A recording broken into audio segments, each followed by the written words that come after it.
પ્રમાણમાં એનું ફોર્મ્યુલિન સાથે એને બોડીને રાખવામાં આવે.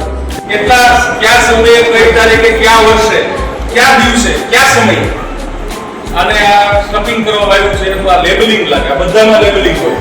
કેટલા વર્ષ પહેલા ફોરેસ્ટ ડે છે એની ઉજવણીના ભાગ સ્વરૂપે આ બધાનું ગિરધરભાઈ સંગ્રહાલય, જિલ્લા લોક વિજ્ઞાન કેન્દ્ર અને બાલ ભવન ખાતે આ બધાનું સ્વાગત છે. આખો જે વિભાગ છે નેચરલ હિસ્ટ્રી વિભાગ છે.